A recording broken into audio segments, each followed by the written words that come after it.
त्यावेळी तेवढ्या मोठ्या संख्येने मतदान करण्याचा संकल्प देखील आपण आजच्या दिवसाच्या निमित्ताने सगळ्यांनी करणं अत्यंत गरजेचं आहे। दादा नांदगावकर साहेब मागच्या वेळी गिरीश बापट 3,26,000 मतांनी निवडून आले, परंतु या महायुतीच्या सगळ्या कार्यकर्त्यांच्या जोरावर मुरलीधर मोहोळ रवी धनगेकरचं डिपॉझिट घालवल्याशिवाय राहणार नाही। आजच्या दिवसाच्या निमित्ताने मी सांगतो, कॉर्पोरेशनची निवडणूक लढवण्यासारखी निवडणूक लढवू नका। याला काही उद्दिष्ट आहेत। या ठिकाणी राज साहेब, आदरणीय एकनाथ शिंदे साहेब, आदरणीय देवेंद्रजी फडणवीस, आदरणीय अजितदादा, महायुतीचे सर्व घटक पक्ष या ठिकाणी एकत्रित आल्यानंतर काय वातावरण या पुणे शहरामध्ये झालेले ही सांगण्याची कोणाला आवश्यकता नाही। एक गोष्ट निश्चितपणे आपण लक्षात घेतली पाहिजे की आपल्या महायुतीच्या या उमेदवाराची कोण कमळ आहे हे देखील आपण सांगायला नागरिकांना विसरू नका। पुणेकर नागरिक सुज्ञ आहेत, त्यांना वेगळं सांगण्याची आवश्यकता नाही। परंतु या सगळ्या वातावरणामध्ये दादा एका पॅम्पलेटमध्ये घड्याळाचं चिन्हच वापरले यांनी। धनगेकरनी काय केलं की लोकांमध्ये जमलिंग होण्याकरता घड्याळाचं चिन्ह वापरले, त्याचा गुन्हा देखील दाखल झालेला आहे। म्हणजे कुठल्या प्रवृत्तीने प्रचार चालू आहे याची जाणीव आपल्याला असणं अत्यंत आवश्यक आहे। आता या सगळ्या गोष्टीचा वेध घेत असताना राज साहेबांनी आपल्या जीवनक्रमामध्ये मराठी तरुणाची अस्मिता जपण्याचं काम आपल्या आयुष्यामध्ये केलं। जर कोण वेगळ्या पद्धतीने मराठी तरुणांना, मराठी व्यापाऱ्यांना वागणूक देण्याचा प्रयत्न करत असेल तर त्याला वेळेवरती जाब विचारण्याचं काम देखील आदरणीय राज साहेबांनी आपल्या जीवनक्रमामध्ये केलं आहे। या ठिकाणी आदरणीय राज साहेब सभेकडे निघालेले आहेत, थोड्याच वेळात ते या ठिकाणी येतीलच। परंतु या ठिकाणी आजच्या दिवसाच्या निमित्तानं मनसेच्या सैनिकांना मी आवाहन करू इच्छितो की राजसाहेबांनी आपल्या जीवनक्रमामध्ये जो मराठी तरुणाचा जो वसा जपलेला आहे ते या मतदानाच्या रूपानं 13 तारखेला होणं गरजेचं आहे, हे लक्षात ठेवा। उद्याचा दिवसच फक्त मध्ये आहे। या ठिकाणी आपले सगळ्यांचे लाडके उमेदवार आदरणीय मुरली अण्णा मोहोळ आले, त्यांचं आपण टाळ्या वाजवून सगळ्यांनी स्वागत करूया। अनेक आज चांगल्या वातावरणामध्ये ही निवडणूक होतीये। मोदीजींना आपल्याला पुन्हा तिसऱ्यांदा पंतप्रधान म्हणून पाहायचे, तर त्या उद्दिष्टानं या संपूर्ण निवडणुकीने आपण पाहिलं पाहिजे। आजच्या या सभेच्या निमित्तानं पाऊस झाल्यानंतर लोकांना शंका वाटत होती की ही सभा होती नाही होती, काही लोक वेगळ्या पद्धतीने मेसेज देखील करत होते। परंतु राज साहेबांचा कार्यकर्ता पावसाला डगमगणारा नाही याची जाणीव आज तुम्ही या ठिकाणी करून दिली, याबद्दल पुनश्च एकदा आपल्या सगळ्यांना धन्यवाद देतो। या संपूर्ण वातावरणामध्ये मुरलीधर मोहोळांना तुमच्या सगळ्यांच्या सदिच्छा आणि आशीर्वाद असणं अत्यंत आवश्यक आहे आणि ते आज राज साहेबांच्या रूपानं त्यांना मिळाल्याशिवाय राहणार नाहीत। एवढंच या प्रसंगाच्या निमित्तानं बोलतो आणि माझ्या शब्दांना विराम देतो। धन्यवाद। जय हिंद, जय महाराष्ट्र। धन्यवाद भाऊ। यानंतर पर्वती विधानसभा मतदारसंघाचे आमदार माधुरीवहिनी मिसाळ यांना मी विनंती करतो की त्यांनी आपल्याला मार्गदर्शन करावं।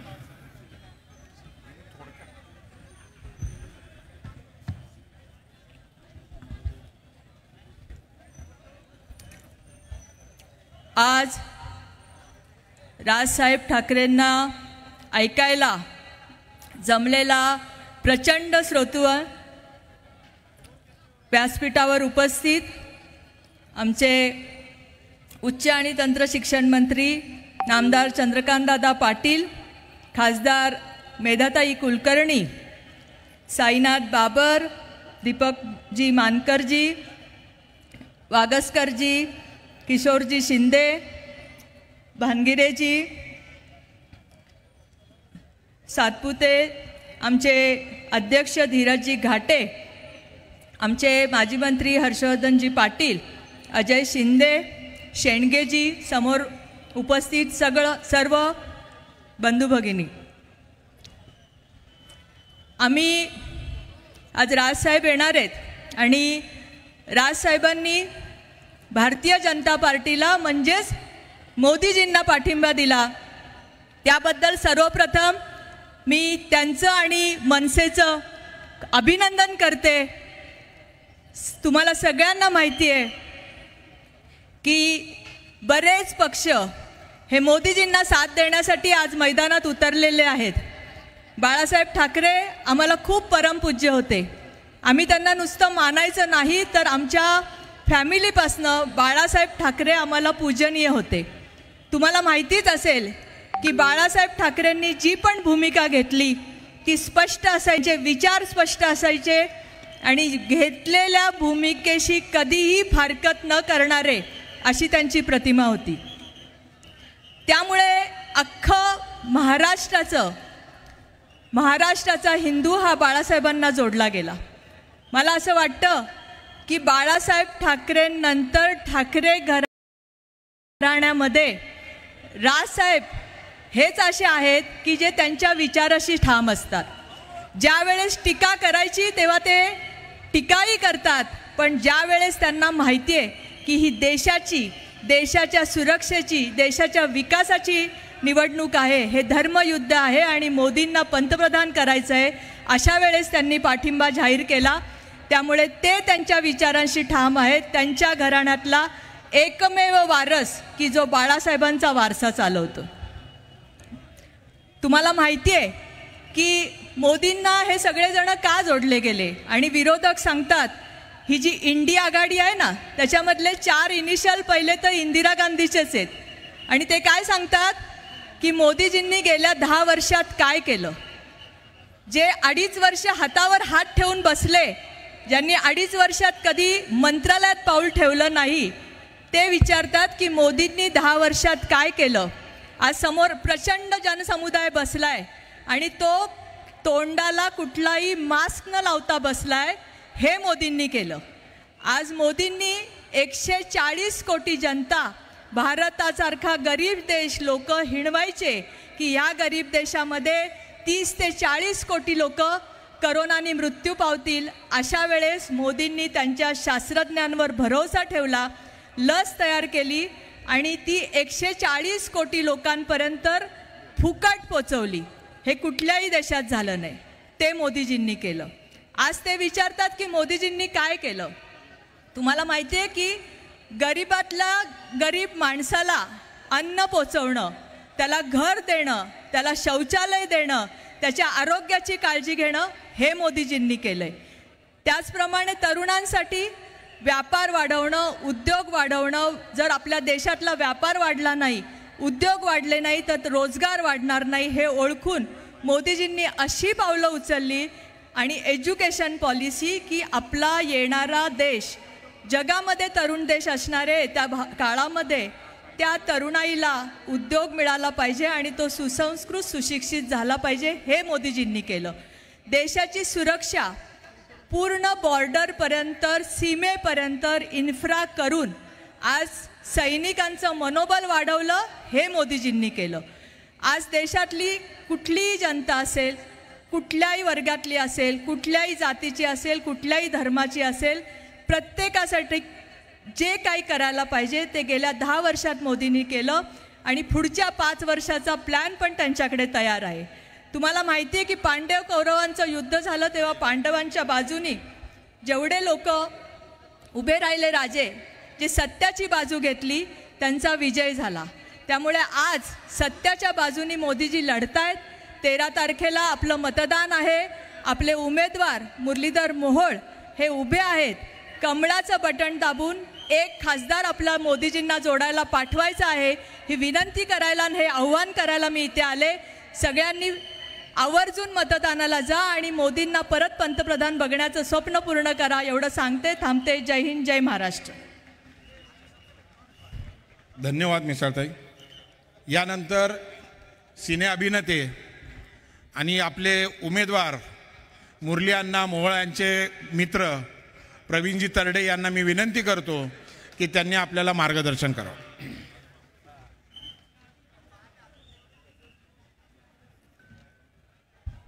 व्यासपीठावरील सर्वांना नमस्कार.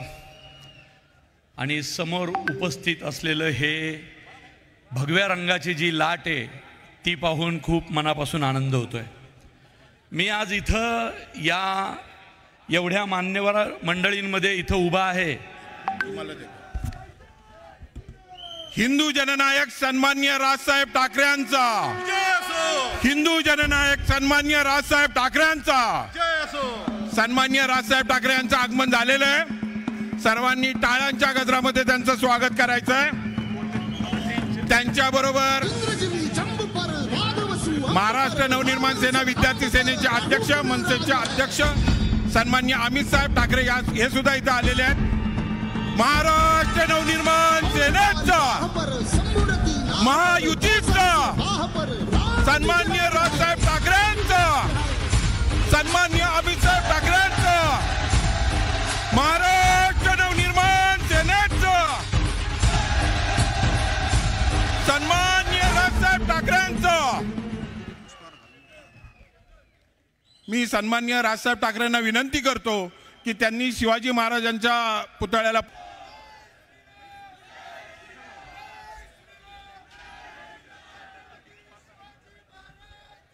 व्यासपीठावरची सर्व आलेल्या पदाधिकाऱ्यांना विनंती आहे की व्यासपीठावरची गर्दी कमी करायची आहे. व्यासपीठावरती गर्दी जी झाली आहे ती कमी करायची आहे. महाराष्ट्र नवनिर्माण सेनेचे जे काही पदाधिकारी असतील, महायुतीचे जे काही पदाधिकारी असतील, ज्यांची नावं घेतली आहेत त्यांनी स्टेजवरती थांबायचं आहे. ज्यांची खुर्च्यावरती नावं आहेत त्यांनीच थांबायचं आहे. बाकी सर्व कार्यकर्त्यांना विनंती आहे की आपण स्टेज खाली करायचा. मी तरडे साहेबांना विनंती करेल की त्यांनी त्यांचं भाषण पूर्ण करावं. नेमकी ही धडधड माझ्याच वाट्याला आली. ज्यांच्या वाणीवर सरस्वतीचं वरदान आहे त्या माणसासमोर आज बोलावं लागतंय. काही नाही, मी माझ्या मित्रासाठी इथं आलोय. मुरलीधर मोहोळ माझा मित्र आहे आणि एवढंच सांगेल की दोस्तीचा हा पॅटर्न आम्हाला सर्व दूर पोहोचवायचा आहे. सालस, सज्जन आणि सुशिक्षित नेतृत्व आपल्याला मिळतंय.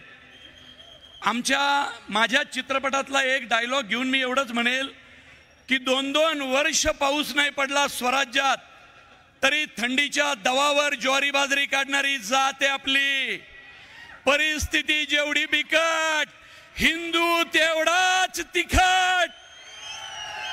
आणि हा डायलॉग बोलायची गरज आता या व्यासपीठावर यासाठी पडली कारण कुणीतरी पुण्याचा रंग बदलण्याचा प्रयत्न करतंय. पण पुण्याचा रंग इतक्या सहजासहजी बदलू शकत नाही कारण इथं उपस्थित असलेल्या प्रत्येकाच्या बापजाद्यांनी या स्वराज्यासाठी या पुण्यात रक्त सांडलेलं आहे. काही उदाहरणं 2-3 दिवसापूर्वी पुण्यात घडली, त्याच्यावर मान्यवर बोलतीलच, तेवढ्यासाठी हे उदाहरण दिलं. पण आज साहेब आलेत म्हणून एक गोष्ट बोलतो. माझा धर्मवीर चित्रपट गेल्या वेळी आला आणि त्याच्यातला एक राजसाहेबांचा सीन सिनेमात असलेला कट झाला. अनेक मनसैनिक माझ्यावर नाराज झाले, पण साहेबांना त्याचं कारण माहिती आहे. शिंदे साहेबांनी अनेक भाषणात ते सांगितलेलं सुद्धा आहे. राजसाहेब हे आमचे आदर्श आहेत. कलाकारांच्या पाठीशी एखाद्या पक्षानं किती ठामपणे उभं राहावं हे या शहरातल्या प्रत्येक कलाकारानं अनुभवलेलं आहे. त्यामुळं मुरलीधर मोहोळचा मित्र, मुळशीचा सुपुत्र म्हणून मी तुम्हाला एवढंच आवाहन करतो की पुढचे काही वर्ष आपल्याला खंबीर नेतृत्व देईल असं नेतृत्व भारतीय जनता पार्टीनं पुणे शहराला दिलेलं आहे. त्याला आपल्याला आपले लाडके बापटसाहेब ज्या लीडने आले होते त्याच्या पुढे जाऊन थोडं मतदान करा आणि आपल्या मुरली अण्णाला मोठ्या दौलत दिल्लीला पाठवा.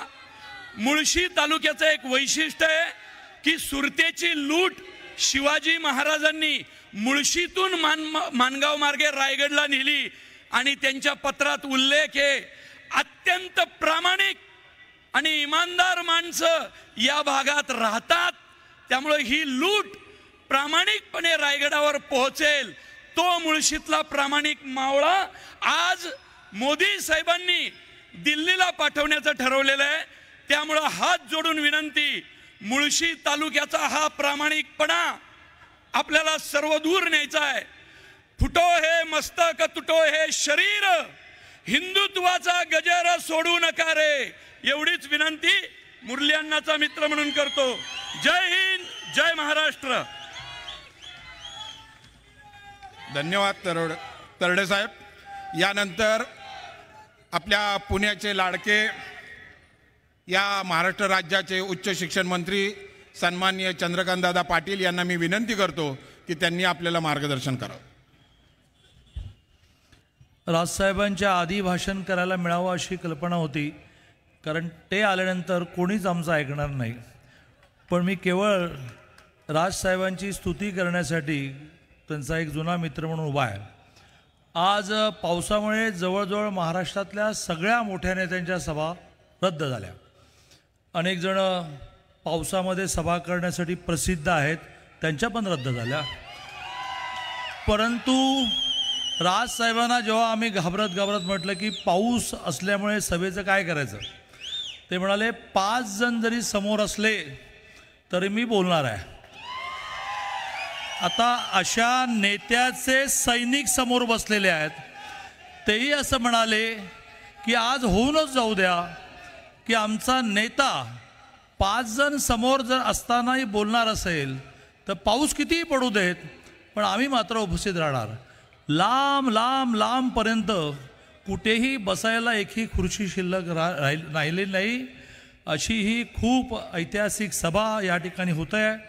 त्या सभेला व्यासपीठावर उपस्थित आपल्या सगळ्यांचे नेते, एका अर्थाने आपण सगळेजण एक आश्वासक नेतृत्व म्हणून ज्यांच्याकडे पाहतो की हे नेतृत्व त्यांना जे हवं ते मांडतात, कोणाला बरं वाटेल यासाठी मांडत नाहीत, असं एक नेतृत्व व्यासपीठावर उपस्थित आहेत. असे माननीय राजसाहेब, व्यासपीठावरील सर्व मान्यवर, मी सगळ्यांची नावं घेण्यामध्ये वेळ घेणार नाही, मी फक्त 1 मिनिट फक्त भाषण करणार आहे. मी खरं म्हणजे महाराष्ट्राचा भारतीय जनता पार्टीचा नेता, महाराष्ट्राचा भारतीय जनता पार्टीचा कार्यकर्ता म्हणून राजसाहेबांचं खूप आभार मानण्यासाठी या ठिकाणी उभा आहे. मला आठवतं की 3-4 वर्षापूर्वी मी महाराष्ट्राचा अध्यक्ष होतो. अचानक नाशिकच्या गेस्ट हाऊसला आम्ही भेटलो आणि काही चर्चा झाली. मला म्हणाले मुंबईत घरी आहे. मी मुंबईतल्या घरी गेलो आणि त्यावेळेला स्वाभाविकपणे आग्रहाने मी असं म्हटलं की खरं म्हणजे ह्या मोठ्या राष्ट्रीय प्रवाहात तुम्ही आलं पाहिजे, पण प्रत्येक गोष्टीची एक वेळ ठरलेली असते. ती वेळ ही आत्ताची होती आणि त्याप्रमाणे कुठलीही अपेक्षा नव्हतं. राजसाहेबांची ताकद इतकी आहे की ते त्यांच्या टर्म्सवर चालू शकले असते, पण आज मोदीजी तिसऱ्यांदा देशाचे पंतप्रधान होण्यामध्ये देश मजबूत होणार आहे आणि त्यामुळे कुठलीही अपेक्षा व्यक्त न करता त्यांनी एका अर्थाने कुठलाही लोकसभा द्या आणि राज्यसभा द्या, पहिलं विधानसभेचं बोला मग पाठिंबा देतो, असं काही अपेक्षा न ठेवता, कारण एक जण विधानसभेचं आधी बोलून घेतात, मी सगळ्याच चर्चांमध्ये असतो, पण कुठल्याही अपेक्षा न ठेवता त्यांनी पाठिंबा व्यक्त केला. मी त्यांचे मनापासून आभार मानतो. आजची सभा हे दाखवते की भारतीय जनता पार्टीने तरुण, या शहरामध्ये 20 वर्ष नगरसेवक असणारा, स्थायी समिती अध्यक्ष असणारा, महापौर असणारा, भारतीय जनता पार्टीचा महाराष्ट्राचा सरचिटणीस असणारा पहिलवान, 6 वर्ष कोल्हापूरच्या मातीमध्ये ज्याने सराव केलेला आहे आणि भल्याभल्यांना जो जमिनीवर पाठीवर पाडेल असा पहिलवान मुरलीधर मोहोळ उभा केलेला आहे. राजसाहेबांचे मी खूप मनापासून आभार यासाठी मानेन की बिनशर्त पाठिंबा दिल्यानंतरही आत्तापर्यंत तरी त्यांनी 3च सभा मान्य केल्या. आम्ही भाग्यवान आहोत. एक त्यांनी जुन्या प्रेमापोटी असेल, एकूण त्या भागातली आवश्यकता असेल म्हणून कणकवलीला राणेसाहेबांसाठी एक सभा केली. एक सभा ते मोदी साहेबांबरोबर 17 तारखेला मुंबईत करणार आहेत आणि आम्ही भाग्यवान की 3री सभा आम्हाला मिळाली.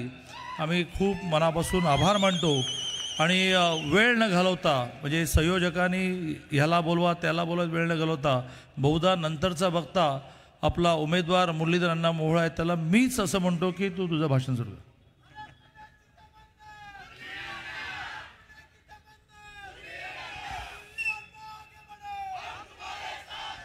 राज साहेब आगे बढ़ो.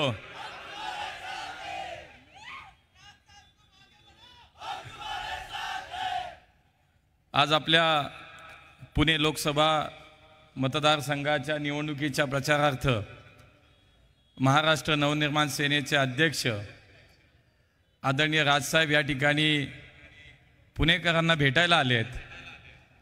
त्यांचं मनापासून पुणेकरांच्या वतीने या ठिकाणी स्वागत करतो. व्यासपीठावरती मान्य चंद्रकांतदादा असतील, इतर सर्वच मान्यवर मंडळी असतील, कारण मला माहिती आहे आपण राजसाहेबांना बघायला आलो आहे, पाहायला आलो आहे, ऐकायला आलो आहे, आणि त्यामुळे फार वेळ आपल्यामध्ये घेणार नाही. मी साहेबांना आले असं म्हटलं, साहेब आता तुम्ही आल्यानंतर मला बोलताच येणार नाही, तुम्ही यायच्या अगोदर बोललेलं बरं झालं असतं. कारण अशी व्यक्ती खरं तर ज्यांना आपण आदर्श मानतो, ज्यांचं एक आदरपूर्वक अशा पद्धतीचा एक धाक आपल्या मनामध्ये कायम असतो, अशी व्यक्ती मी माझ्या आयुष्यात एक राजकीय कार्यकर्ता म्हणून राजसाहेबांकडे पाहिलं.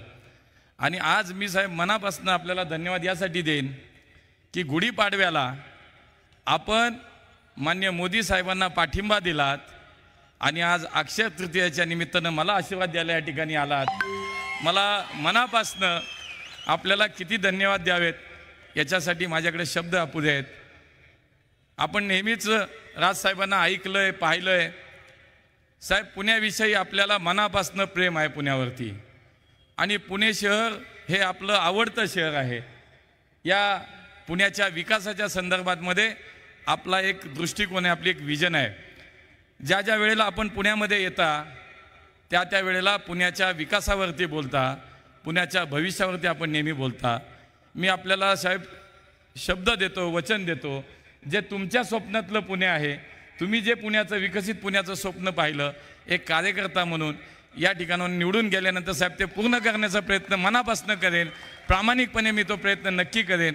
का तर पुण्याबद्दलचा अत्यंत संवेदनशीलता आपण नेहमीच दाखवली. मी एवढंच या निमित्तानं सांगेल की पुन्हा एकदा मोदीजींना प्रधानमंत्री करण्यासाठी मान्य साहेबांनी पाठिंबा दिला आणि अगदी जाहीरपणे सांगितलं की या देशाचं नेतृत्व हे केवळ मोदीजीच करू शकतात. या देशाचं भविष्य जर कोणाच्या हातामध्ये सुरक्षित राहील तर ते मोदीजींच्याच हातामध्ये राहू शकतं. आणि हा विश्वास आपण महाराष्ट्रातल्या तमाम मनसैनिकांना दिला. साहेब ज्या दिवशी आपण 9 तारखेला गुढीपाडव्याला हा पाठिंबा जाहीर केला, त्या दिवसापासून पुण्यातला प्रत्येक मनसैनिक, प्रत्येक मनसेचा नेता मनापासून काम करतोय, एकरूप होऊन काम करतोय, एक दिलानं या ठिकाणी काम करतोय. आपण मला आत्ता आल्यानंतर विचारलं की आमची लोक काम करतात का. साहेब मी या निमित्तानं एवढंच सांगेन की जे सगळे नेते आपल्या व्यासपीठावरती महाराष्ट्र नवनिर्माण सेनेचे आहेत, गेल्या 25-30 वर्षापासून एक मैत्रीचं नातं आमच्यामध्ये आहे. सुरुवातीला आम्ही सगळ्यांनी संघटनेमध्ये काम केलेले कार्यकर्ते आहोत. मी युवा मोर्चाचं काम करत होतो, हे सगळे मंडळी विद्यार्थी सेनेचं काम करत होते. नंतर आम्ही पक्षाचं काम करायला लागलो. मग महापालिकेत आम्ही सगळे नगरसेवक म्हणून एकत्र काम केलं. आणि त्यामुळे केवळ आपल्या आदेशाची हे सगळे मंडळी वाट पाहत होते. मनातून इच्छा तीच होती, भावना तीच होती की आमच्या मित्राला खासदार करायचं आहे, आमच्या मित्राला पाठिंबा द्यायचा आहे. पण केवळ आपल्या आदेशाची वाट पाहत होते. ज्या वेळेला आपला आदेश आला, कुठलाही विचार न करता माझे सगळे मित्र, समोर बसलेले महाराष्ट्र नवनिर्माण सेनेचे सर्व मनसैनिक मनापासून कामाला लागले आणि त्यामुळे आपला विजय निश्चित होता साहेब. पण ही ताकद वाढली. आता या विजयाचं रूपांतर महाविजयामध्ये झाल्याशिवाय राहणार नाही. ही ताकद आपली सगळी आमच्यासोबत आहे. जास्त बोलणार नाही, आपण सगळ्यांना मार्गदर्शन करणार आहात. आपला आशीर्वाद या निमित्तानं मला मिळाला. मी स्वतःला भाग्यवान समजतो. एक कार्यकर्त्याला शेवटी काय हवं असतं, ज्या नेत्यांना आदर्श मानतो आपण, ज्या नेत्यांना बघून आपण काम करतो, ज्यांच्या विचारावरती आपण मनापासून प्रेम करतो, अशी माणसं आपल्याला आशीर्वाद देण्यासाठी येत असतील तर याच्या इतका आनंद आणि याच्या इतका भाग्यवान कार्यकर्ता मी आहे. मला असं वाटतं, मला त्याचा अभिमान वाटतो. पुन्हा एकदा मान्य राजसाहेबांना मनापासून धन्यवाद देतो. तमाम मनसैनिकांना खूप खूप मनापासून त्यांचे आभार मानतो. व्यासपीठावरती मंडळी बसलीत. केवळ 2 दिवसामध्ये या सभेचं नियोजन या सगळ्या नेत्यांनी केलं. आमचे साईनाथ भाऊ असतील, किशोर भाऊ असतील, बाळाभाऊ असतील, बाबूभाऊ असतील, सगळी माणसं, शिदोर साहेब, आपण अजय भाऊ, सगळी आप्पा सातपुते, रणजित दादा, मनापासून या सगळ्यांनी काम केलं, झोकून दिलं. आणि इतकी यशस्वी विराट सभा ही साहेब आपल्यासाठी आणि आमच्यासाठी, मला असं वाटतं या सगळ्यांना सुद्धा धन्यवाद दिलं पाहिजे. यांच्यासाठी एकदा सगळ्यांनी आपण टाळ्या वाजू. पुन्हा एकदा समस्त पुणेकरांच्या वतीनं हिंदू योद्धा मान्य राजसाहेबांचं या पुण्यनगरीत मनापासून स्वागत. खूप खूप धन्यवाद. धन्यवाद पुण्याचे भावी खासदार मुरली अण्णा मोहोळ. मी भारतीय जनता पक्षाचे शहराचे अध्यक्ष धीरजजी घाटे आणि राजेशजी पांडे यांना विनंती करतो की त्यांनी भारतीय जनता पक्षाच्या वतीने सन्माननीय राजसाहेब ठाकरे यांचा सत्कार करावा.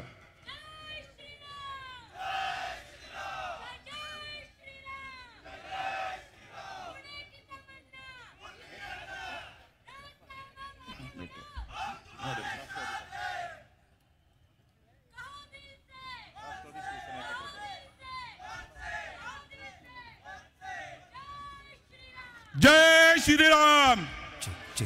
यानंतर राष्ट्रवादी काँग्रेसचे शहराचे अध्यक्ष सन्माननीय दीपक भाऊ मानकर, त्याचबरोबर शिवसेनेच्या वतीने नाना भानगिरे हे सुद्धा सन्माननीय राजसाहेबांचा सत्कार करतायत.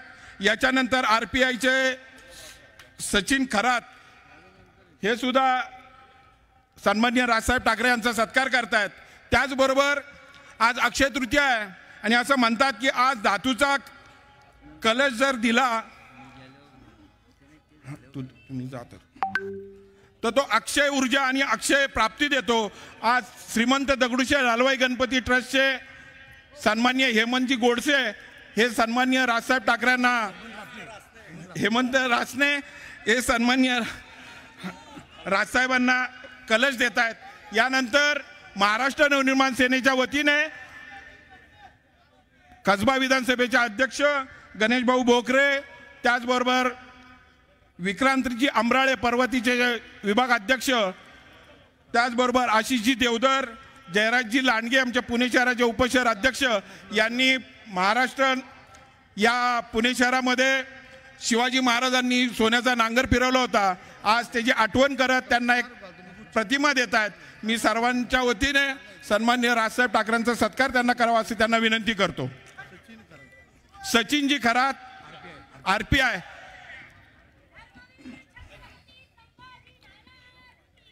जय जय श्रीराम. यानंतर हिंदू जननायक सन्माननीय राजसाहेब ठाकरे आपल्या सर्वांना संबोधित करतील.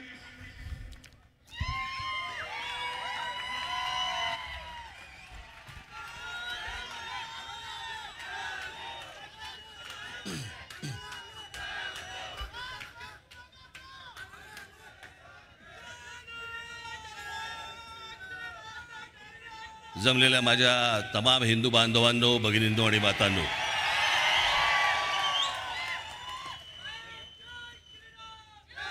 सर्वप्रथम मी आपणा सर्वांना अक्षय तृतीयेच्या शुभेच्छा देतो.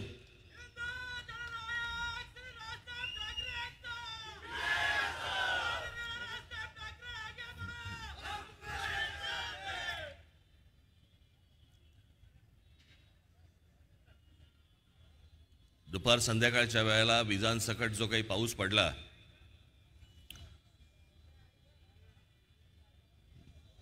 मला वाटलं आजची सभा रद्द होते की काय. कारण मागच्या वेळेला मी जेव्हा एकदा पुण्यामध्ये आलो होतो त्यावेळेला आमच्या अजय शिंदेच्या इकडे, बरोबर ना, तेव्हा इतका पाऊस पडला की तिकडे तो सगळा चिखल झाला आणि मग त्या दिवशी सभा रद्द झाली. मी म्हटलं अरे बाबा आजची पण होती की काय. या सगळ्या अवकाळी पावसामुळे अनेक ठिकाणी सभा रद्द झाल्या. पण आज तुमच्या साक्षीने ही एक भव्य सभा इथे आज पुण्यामध्ये होत आहे.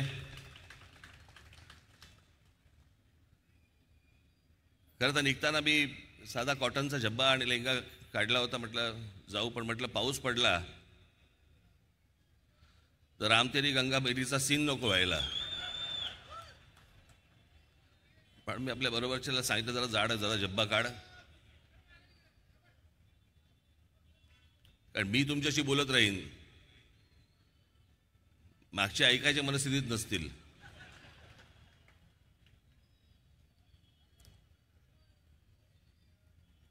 आज एक कितवी लोकसभेची निवडणूक आहे मला कल्पना नाही. कितवी आहे, कितवी लोकसभा आहे? 18वी.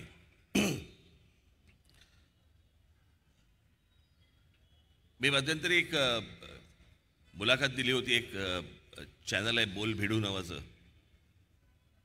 आत्ता एक 7-8-10 दिवसापूर्वी. त्याच्यामध्ये मी म्हटलं होतं की मला समज नाही म्हणणार मी त्याला, पण राजकारणाची उमज ज्याला म्हणतो आपण, असा साधारणपणे तो काळ होता 1975चा काळ होता, ज्याला आणीबाणी लागली गेली. त्यावेळेला अख्खा देश असा सगळा घुसळून निघत होता. मी शाळेमध्ये होतो, परंतु समजत होतो, आजूबाजूचं वातावरण पाहत होतो.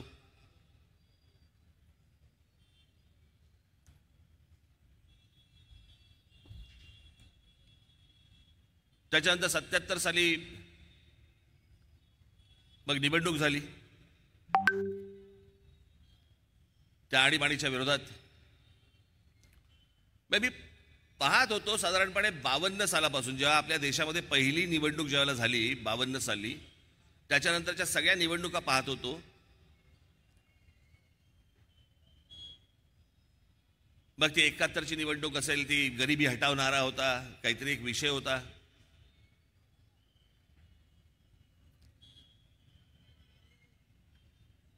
मग 77ची निवडणूक झाली, त्यावेळेला एक आणीबाणीच्या विरोधामध्ये लाट होती. मग 80ला इंदिरा गांधींवरती ज्या प्रकारचे काही हल्ले झाले, ज्या प्रकारचे काही अत्याचार झाले, ज्या काही गोष्टी झाल्यात, आणि जनता पक्ष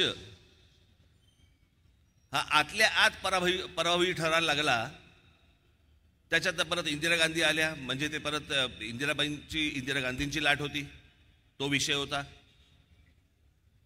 84 साली इंदिराजी गेल्या, त्यांची हत्या झाली, तो इश्यू होता. 89 साली बोफोर्स हा इश्यू होता. 91 साली राजीव गांधींची हत्या झाली, हा इश्यू होता.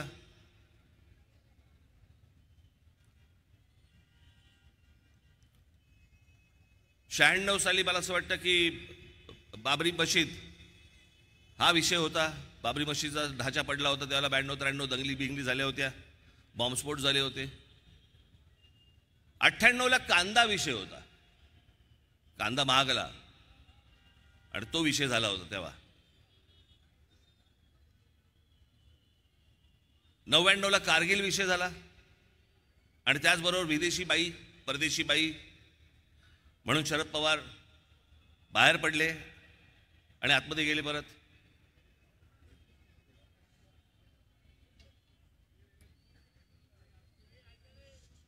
मग 2004ला मला असं वाटतं की इंडिया शायनिंग आलं. मग 2009ला मला असं वाटतं काहीतरी अनेक काही विषय झाले होते, तेव्हा पण काहीतरी विषय होते. 2014ला नरेंद्र मोदींची लाट आली.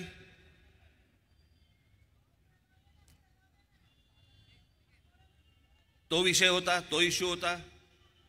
2009ला मग ते सगळं पुलवामा वगैरे ह्या सगळ्या गोष्टी झाल्या, त्याचा इश्यू होता. ही मी पहिली निवडणूक बघतोय, इतक्या वर्षातली मी ही पहिली निवडणूक बघतोय ज्याला इश्यूच नाहीये, ज्याला विषयच नाहीये. आणि ते विषय नसल्यामुळे प्रत्येक जण आई बहिणीवरनं आपापल्या काढतोय सगळं. एकेकाची भाषणं बघत होतो, एक जण बोलताना पाहत होतो. ही सगळी भाषणं आणि या सगळ्या गोष्टीतनं महाराष्ट्र असा कधी नव्हता हो. या सगळ्या गोष्टी बाहेरच्या राज्यात चालू शकतात, इतर राज्यांमध्ये चालू शकतात, परंतु ह्या सुसंस्कृत महाराष्ट्रामध्ये अशा प्रकारच्या भाषा आणि अशा प्रकारच्या भाषणांमधनं शिव्या आणि सगळ्या गोष्टी, असा महाराष्ट्र कधी नव्हता.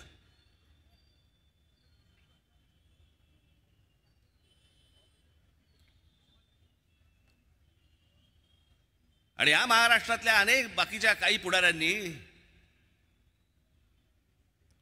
वेगळ्याच विषयांमध्ये तुम्हाला गुंतवून ठेवायचं ठरवलंय, वेगळ्याच, ज्याचा प्रगतीशी संबंध नाही आहे. आज नवीन अनेक तरुणी आज विचार करतायत, त्यांच्या भविष्याचा विचार करतायत, त्यांचे पालक त्यांच्या भविष्याचा विचार करतायत.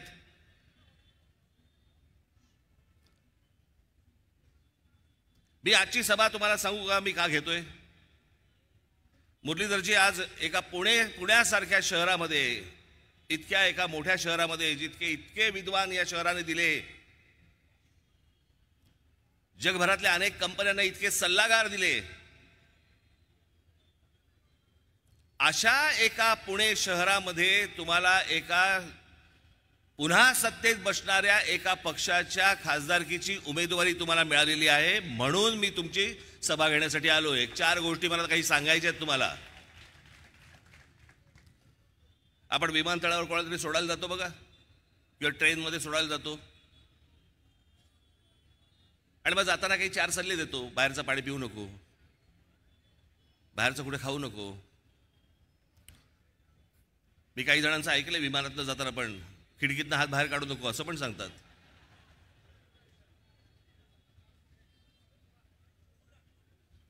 पण मला असं वाटतं की आपल्या या सगळ्या नियोजन शून्य गोष्टींमुळे अनेक वेळेला आपल्या शहरांची जी शहरं बर्बाद होत आहेत, जी डोळ्यात देखत बर्बाद होताना दिसत आहेत,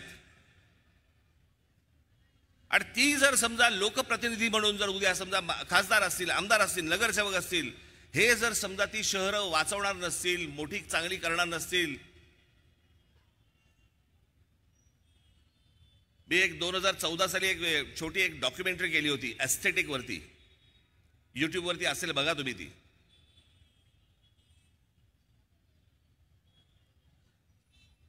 आणि त्या डॉक्युमेंटरीमध्ये मी एवढंच म्हटलं होतं की आज आपल्या देशामध्ये का नोकऱ्या उपलब्ध नाही आहेत?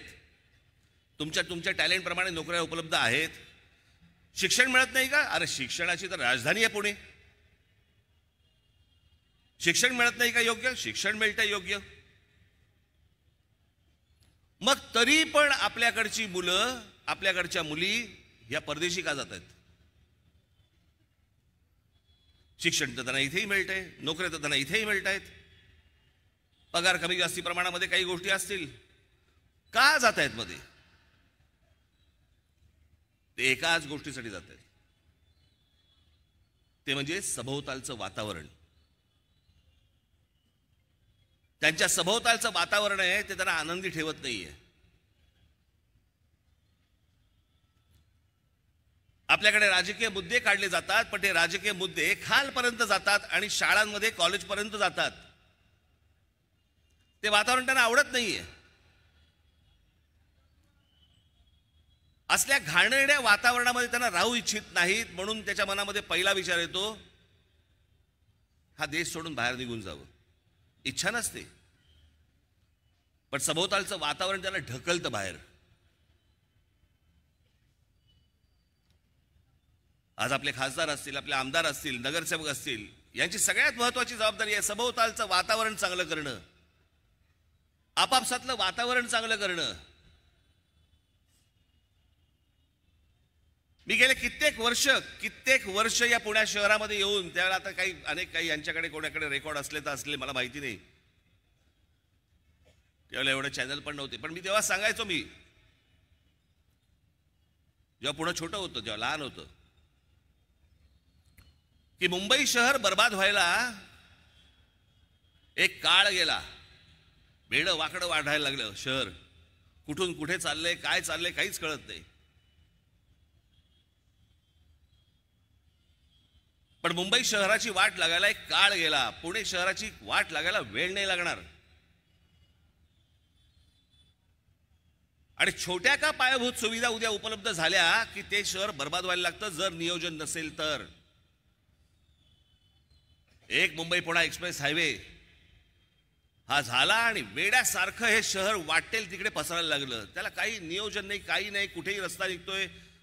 मला वाटलं आज इथे काही BRT करावी, मला वाटलं इथे फ्लायओव्हर करावा, मला वाटलं आज फ्लायओव्हर तोडावा, दुसरा बांधावा.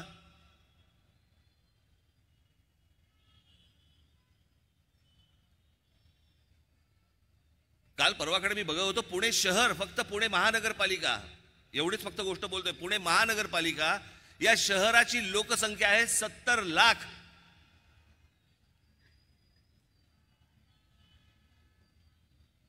आत्ता मी 5-10 वर्षापूर्वीपर्यंत मी ऐकत होतो साधारणपणे या शहराची लोकसंख्या होती 30 लाख, 32 लाख, 35 लाख. आज बघतोय 70 लाख. आणि या 70 लाख लोकसंख्येच्या शहरामध्ये वाहनं किती आहेत? 72 लाख. कुठून रस्ते मिळणार आहेत तुम्हाला? कुठून रस्ते पुरणार आहेत आपल्याला?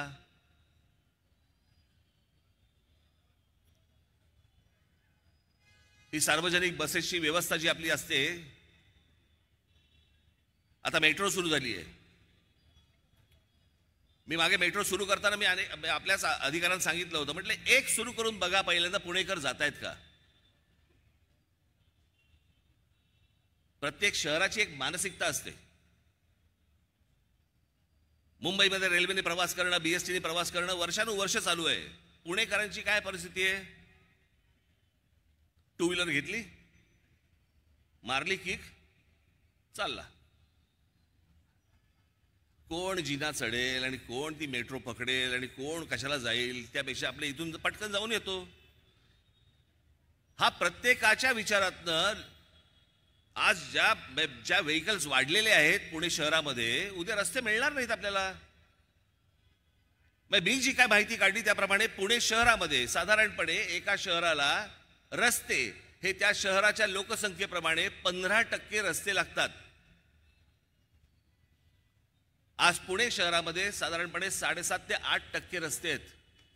उद्या सकाळी घरातनं निघाल आणि तिथेच असाल.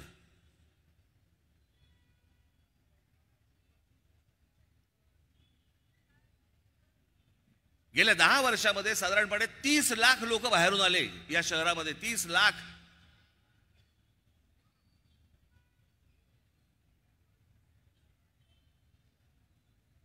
शिक्षणासाठी आले, उद्योगासाठी आले. मी फक्त नुसतं तुमच्यासाठी फक्त वाचून दाखवतो. आपल्याकडे कल्पना नसते की पुणे हे शिक्षणाच्या दृष्टीने कदाचित जगातलं असं एकमेव शहर असेल की जिथे एका शहरात सगळ्यात जास्ती विद्यापीठ आहेत आणि वेगवेगळ्या शैक्षणिक संस्था आहेत.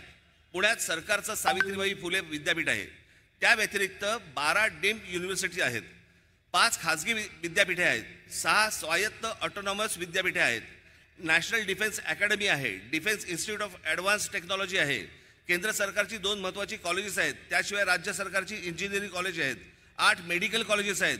याशिवाय सदन कमांड पुण्यात आहे. देशातील पहिल्या 15 टॉप IT कंपन्यांची ऑफिसेस आहेत. पुण्यात 5,80,000 मीडियम आणि स्मॉल स्केल इंडस्ट्री आहे, ज्यांची अंदाजे दिल्लीला कर म्हणून किती भरतं माहिती आहे तुम्हाला? 75 ते 80 हजार कोटी रुपये भरतं.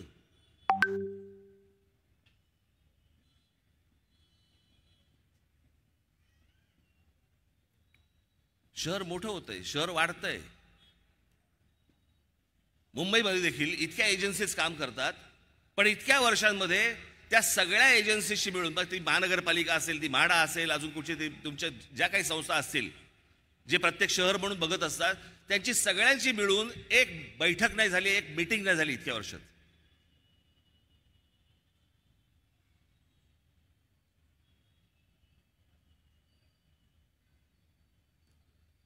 माझ्या आपल्या नगरसेवकांना, माझ्या आपल्या आमदारांना, माझ्या भावी खासदारांना माझी विनंती आहे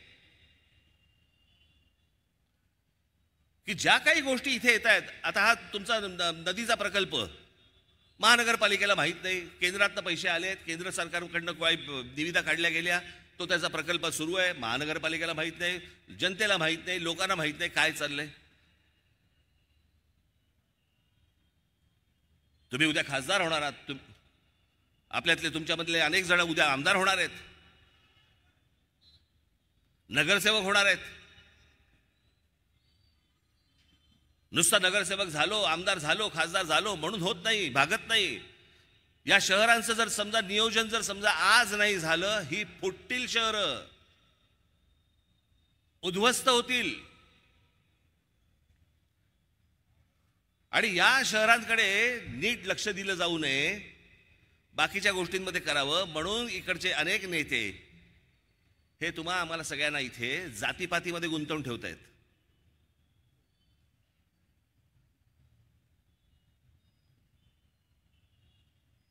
मी अनेकदा हात जोडून विनंती केली आहे, जातीपातीतनं बाहेर या.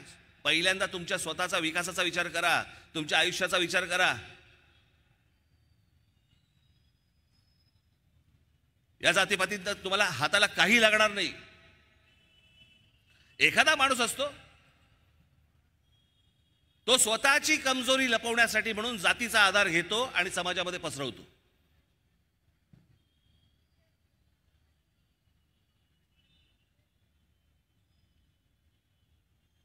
लहान असल्यापासून या शहरामध्ये आलो मी. 71-72 सालापासून मी या शहरामध्ये आलो. एक टुमदार सुंदर असं पुणे होतं. छान बागा होत्या, तलाव होते, वातावरण छान होतं, गर्दीने भरलेलं नव्हतं.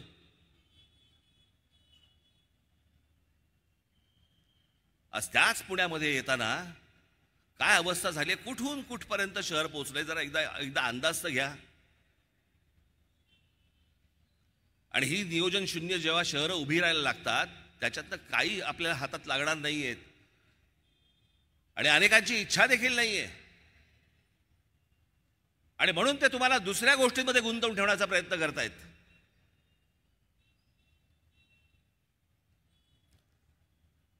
मी मागे सांगितलं होतं ना की ज्यावेळेला शरद पवार साहेबांनी ज्यावेळेला राष्ट्रवादी काँग्रेसची स्थापना केली 1999 साली, आज राष्ट्रवादी काँग्रेसची पण लोक इथे आहेत, पण ते अजितदादांबरोबर आहेत. बाकी अनेक मतभेद असतील माझे अजित पवारांबद्दल, पण एक गोष्ट तुम्हाला निश्चित सांगतो, अजित पवार या माणसाने कधी जातीपातीचं राजकारण नाही केलं. मी आजपर्यंत सगळ्या गोष्टी पाहत आलो त्यांच्या, पण एका गोष्टी बाबतीत शरद पवार साहेबांबरोबर राहून पण त्यांनी कधी जातीपातीचं राजकारण केल्याचं आजपर्यंत मला आठवत नाही. आणि हे सगळं जे जातीपातीचं विष हे 1999 सालापासून जे कालवायला सुरुवात झाली आहे, इथे संभाजी पार्कमध्ये राम गणेश गडकरींचा पुतळा उखाडला गेला होता. अरे माहिती आहेत का ते कोण आहेत? राम गणेश गडकरी माहिती आहेत का? अनेकांना वाटलं नितीन गडकरींचे नातेवाईक आहेत म्हणून उखडला.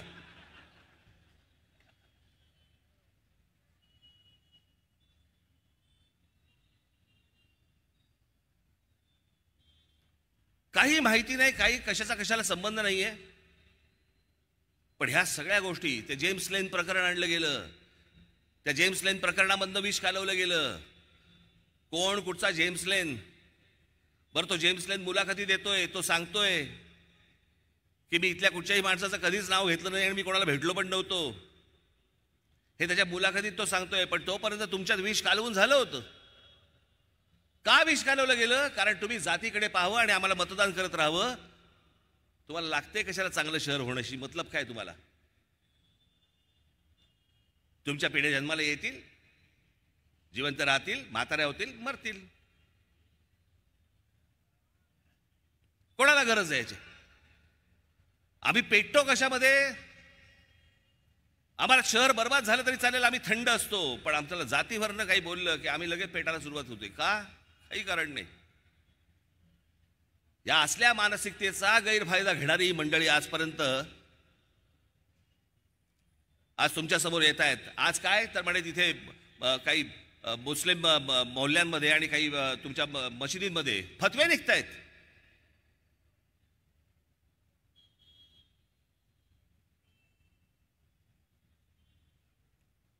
की काँग्रेसच्या उमेदवारांना सगळ्या मुसलमान समाजांनी मदत करावी, मतं द्यावीत. अनेक मुसलमान आहेत जे सुज्ञ आहेत, ज्यांना अकला आहेत, ते यांच्या वाट्याला जाणार नाहीत. त्यांना समजते काय चाललंय राजकारण. ते आता हे निवडणुकीच्या तोंडावरती हे तुम्ही फतवे काढताय.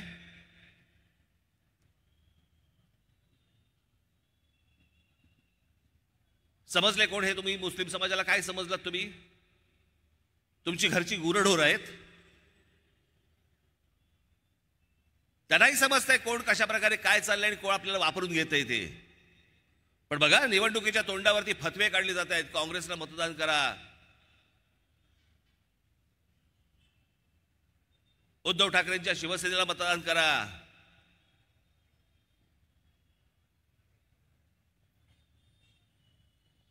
जर हे मशिदींमधनं हे मौलवी जर समजा यांना फतवे काढत असतील की यांना मतदान करा म्हणून, मग आज राज ठाकरे तुम्हाला आज फतवा काढतो. माझ्या तमाम हिंदू बांधवांनो, भगिनींनो आणि मातांनो,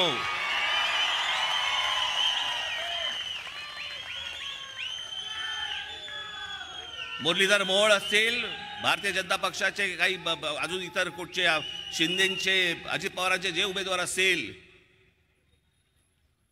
त्याला भरघोस मतांनी मतदान करा. हे जे अनेक लोकांची जी चळवळ चालू आहे ना, चळवळ काँग्रेसला मतदान करण्याच्या दृष्टिकोनातनं, हे कशासाठी? कारण गेल्या 10 वर्षामध्ये तोंड वरती नाही काढता आलं यांना.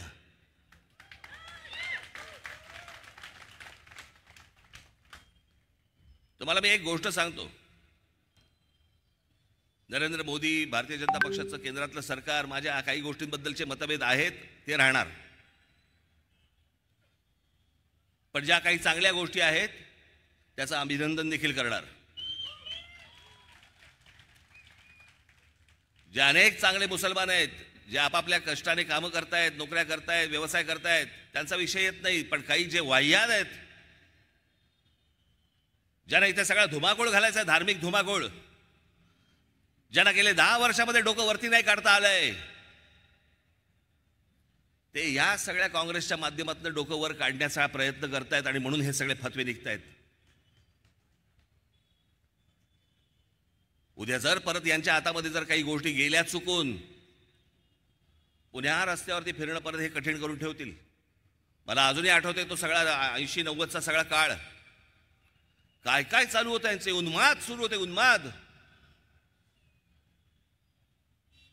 त्या सगळ्या गोष्टींचा शेवट होता हा बाबरी मशिदीचा ढाचा पडणं.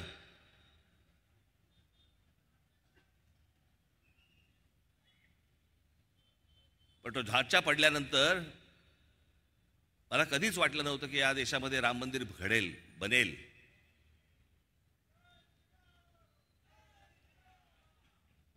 पण तुम्हाला निश्चित सांगतो, मी परत मगाशी म्हटल्याप्रमाणे काही मतभेद असतील, पण राम मंदिर जर कोणामुळे होऊ शकलं असेल तर ते नरेंद्र मोदींमुळेच होऊ शकलं या देशामध्ये. जो माझा कारसेवक त्यावेळेला गेला, मुलायम सिंग यादवच्या लोकांनी, पोलिसांनी ज्याला गोळ्या घालून ठार मारले ज्याला कारसेवकांना, आणि त्यांची शरयू नदीमध्ये ज्याला प्रेत फेकून दिली गेली होती, माझ्या डोळ्यासमोर आजही आहे ते चित्र. जेव्हा ते राम मंदिर झालं त्यावेळेला त्या कारसेवकांच्या आत्म्याला काय शांती मिळाली असेल की आपलं बलिदान फुकट नाही गेलं. पण भावनिक विषय हे स्वतःपुरता ठेवायचे असतात. तुमचं मत, तुमच्या गोष्टी ह्या सगळ्या मतपेटीमधनं व्यक्त व्हायला पाहिजेत. पण सगळ्यात महत्वाची गोष्ट म्हणजे तुम्ही आपल्या नगरसेवक असतील, आमदार असतील, खासदार असतील, यांच्याकडनं तुम्ही पहिल्यांदा त्यांना प्रश्न विचारले पाहिजेत की माझ्या शहराच्या नियोजनाचं काय चाललंय. आणि मी आपल्याला पण सांगू इच्छितो, या इकडे, या इकडे या. ज्या पुणे शहरातल्या लोकांकडनं अनेक तज्ञ लोक इथे राहतात, अनेक विद्वान लोक इथे राहतात, या शहराची मांडणी कशा प्रकारे झाली पाहिजे, कशा प्रकारे याला पाणी पुरवठा झाला पाहिजे, कशा प्रकारे याची आरोग्य व्यवस्था असली पाहिजे, कशा प्रकारचे इथे रस्ते, फ्लायओव्हर, ब्रिजेस हे झाले पाहिजेत, या माझ्या पुण्यामधल्या जनतेला सुखाने कसं नांदता आलं पाहिजे, घरातनं बाहेर पाऊल ठेवल्यावरती सुखा समाधानाचा श्वास घेता आला पाहिजे. मी एका चांगल्या शहरामध्ये राहतोय, हे चित्र उभं करण्याचं काम, जबाबदारी ही तुम्हा लोकांवरती आहे.